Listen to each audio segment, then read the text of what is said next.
Keessa bulee jira. Ammaa kana keessa natti qullubanii ammaa kana keessa buleera. Wallaahi waan jedhee isinitti himu qabu uummati biyya galtanaan jedhanii wallabbii ture beektanii biyya galtanaan jedhanii halkan bararta sa'aatii 9tti naan jedhanii tikkeetti narraa buranii na baasaniiti.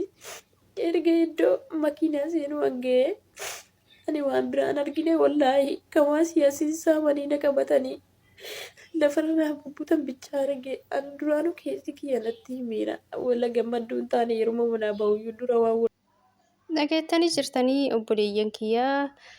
Obboleettiin keenya kun waan isin jetti ka waldhabdee jidduu lamaanitti uumameen si galchina jedhanii tikkeetti narraa muranii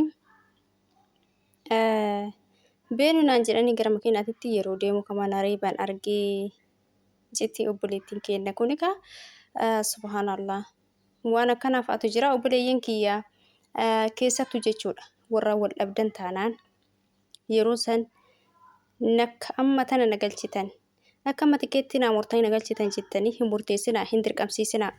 Maaliif lubbuu keessanirraan rakkoo geessisuu danda'an isinii galee. Kanaaf obboleeyyan kiyyaa maal seetan isaan jechuudha. Kontiraatuma keessanuu fixattanii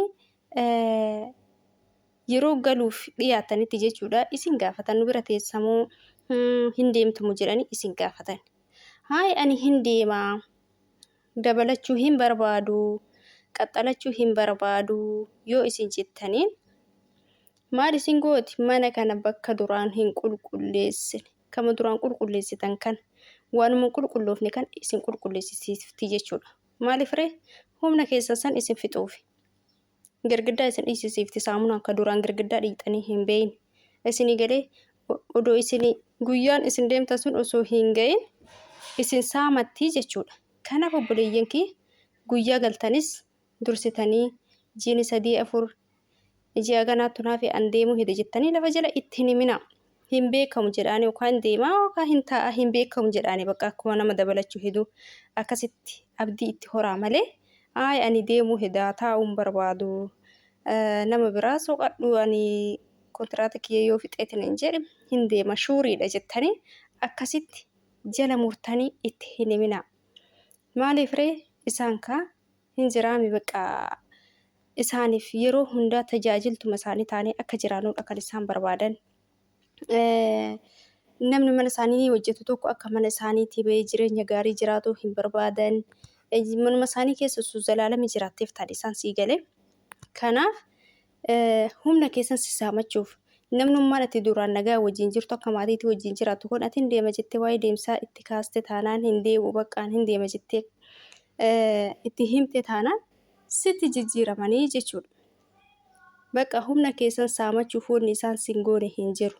Girgiddaa kilooriksiin si dhiisiifti waa hunda si miiccisiifti minxaafii si miiccisiifti kaati miiccitee hin dandeenye kan. Kanaaf lafa jalaan geettanii ji'a takka yookaan torbeen lamoo isinaaf deemuu qaba jechuun isinii wayya malee lafa jala jechuudha. Mucattii takka ta'u manatti hirriba na dhorgite naan jetti gaafa jiini jaha ga'u gaafa jiini jaha na hafu hin deemaa galuun barbaada an jedheen jennaan hirriba dhabee jetti mucattiin hirriba dhabee baqa hirriba na dhorgite jetti siqaayee arge jetti guyyaa ji'a jaha san fixutti. Kanaaf obboleeyyan kiyyaa lafa jala itti hin himinaa. Isinii galee isin walloltaniitiin immoo tasammoo walloltaniitii gaafa tikkeetti naamuriif dirqamsiistan immoo qaama keessanirraa miidhaa gahu jira isin reebutu jira. Maaliif ree ergaan isin miidhuu waan hin dandeenyeef ergaan isin miidhuuf waan gizee hin qabneef waan walloltaniif waan yookaan hadha buru irraa gadi bayaa jirtaniif isin miidhan isin miidhuuf yaalan jechuudha. Isinii galee kanaaf gara lamaaniinuu gaafa isaan wal dhabdanis guyyama san naamuriin jedhinaani tasgabbaa yaatumaan jalaalaa faatumaan yooma dhugaanuu kee ta'ee balleessaanuu ka isaanii ta'e ati jalaalaa fitumaan dagachiisiiti guyyaa biraammoo harkoo akkanaati jedhiiti naamuri jedhiin si galee baqa jaalanumaan titolii amalaan jechuudha malee hirkasii baqa mana kee hin teenne ani jiraachuu hin danda'u seete maal jettanii akkasitti yookaan kan loltanii taniin fixiramtanii dirqama mana kee keessan teessistatanii fixiramtanii isinis yoo kan loltan ta'e isaan immoo karaa isin yaadanne tasa adagaa isinirraa miidhaa isinirraan gahan jechuudha. Akka mucattii kan argatanii obboleettiin keenya kun amma kaa'uun isii jechaa jirtu. Sa'aatii sagalitti barartanaan jedhee namichi ishii jedheeni anis sa'aatii sagalii sun yoo ga'u shaanxaa kiyya fudhee anis yoo buuna yaamanii jennaan. Naan deemanii mucattii kana kan deemanii mana isaaniitti bakka biraatti buusaniiti kan isaan reeban jechuudha.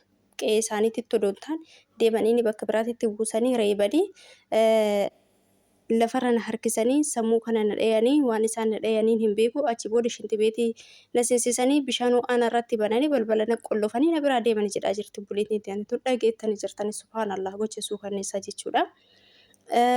Maaliif ree isaan kun aarii itti ba'uuf kana godhan jechuudha.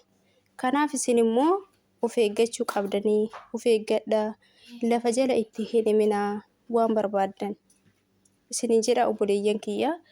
Maaliif sirrii mitii jechuudha. Kanaaf yoo deemuu barbaaddanis wal loltanii odoo hin taane yoo ittiin wal loltan tasgabbooftanii suuta jettanii itti himuu qabdan malee akkanumatti bakka siin wal lolee mana kee sababa siin wal lolee mana kee taa'uu hin barbaadu jettanii akkasitti bibbiyooftanii rakkoo biraa isinirraan gaane baasanii bakka isin hin beekne isin geessuu jira. Wallahi isin reebuutu jira waa meeqatu jira jechuudha. Yoo mallaqa isaan biraa qabaatan mallaqa isaan dhabuutu jira. Kanaaf guyyaa waa hunda oduma beektan tasgabbooftanii bal'istanii yaaddanii kan jirtan mana namaatii biyya namaatii sabni isin dhiyaatu hin jiru firri isin dhiyaatu hin jiru rabbii tokkicha malee homaa hin qabdanii hunduma keenyaa rabbiin nu haa tiisu isin jecha obboleeyyan kiyya. Kanaaf yoo jara wal dhabdan sababa yookaan waa balleessaayyuu yookaan odoo hin balleessin sobaanuu isinitti haa sababaniyyuu tasgabbaayaa yeroodhaaf tasgabbaayaatii booda murteessaa malee yeroo aartanitti daftanii hin murteessinaan isin jechuu barbaada obboleeyyan kiyya. Kanaaf obboleettii keenya kana argitanii jirtanii waan isii irra gahe jechuudha.